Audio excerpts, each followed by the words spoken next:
Hello everyone, today we will talk about how to fix or how to solve the problem of built up if we click on settings.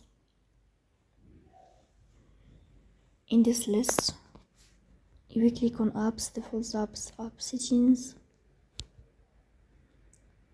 Here we click on built up.